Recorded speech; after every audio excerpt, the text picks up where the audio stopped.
It's Christmas, I just got a brand new glove. Now it's time to break it in. Here are things you have to keep in mind when you get your new glove. First of all, one big mistake that I've made is using oil on the glove. Now, oil conditions leather. It can be good for it. I use baby oil, coconut oil. Those things are good to condition the leather, but there's one issue with oil.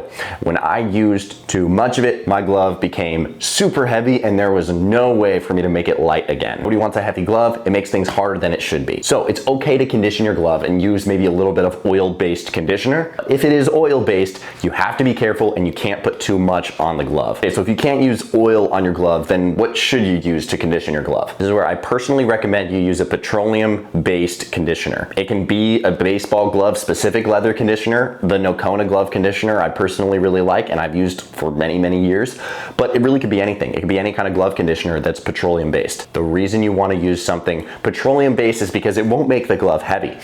Still be careful about how much you apply, but in my experience, you can apply petroleum based conditioners and it might not condition quite as good as the oil will, but it will soften up the leather a little bit and it won't make it heavy. So one, don't use oil-based, and if you do, use it in moderation. Two, use petroleum-based, and I would recommend that you do this fairly regularly, maybe once every couple months. But if your glove's just sitting on the shelf for a long time, probably can go more like 6 months. However, another thing that's important to keep in mind is that if the glove gets dirty, it's important to wipe it off and clean it because the dirt over time will erode the leather. So if you find yourself diving a lot on the infield and your glove's getting dirty, well, make sure that you wipe that off as soon as possible because it will start to eat away at the leather.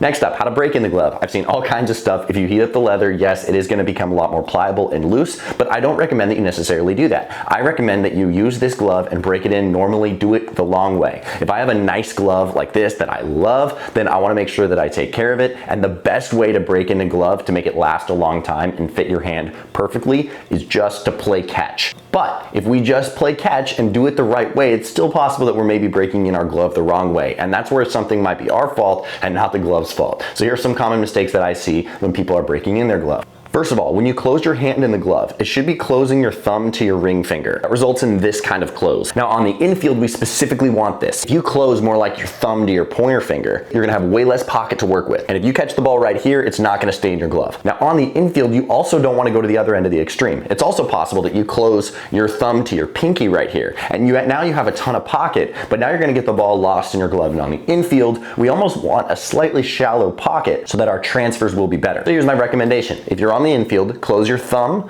to your ring finger. That's how you should squeeze your glove. If you're on the outfield, you could either close thumb to ring finger or maybe even more like thumb to pinky. And this is where if you're in the outfield, I recommend you put 2 fingers in the pinky hole. That'll help you close this way. That's my first tip on how to break in the glove, but there's another issue that a lot of times comes up, and that is people squeezing the glove right here. That results in this bump right here when it's closed. I call that the ejecto button. That is where the ball gets launched out of the glove. But to prevent this, I recommend you curl in the outside, curl in this pinky finger a little bit so that this goes in and not out. Now, here's my final recommendation. I know I said just play catch, but realistically, when you get the glove, it's super stiff, and especially if you're young, you probably don't even have the hand strength to close it at all. The best thing you can do is play catch, but if you need it a little bit looser, this is what I recommend you do. Get a little bit of petroleum-based conditioner, put that all over the glove. That will loosen it up just a little bit, and then get a baseball, preferably a fresh, clean one that you're okay with getting dirty, and play catch. You could even put it through a pitching machine. If you have access to a pitching machine, have someone put a ball through the pitching machine and just catch balls over and over and over again.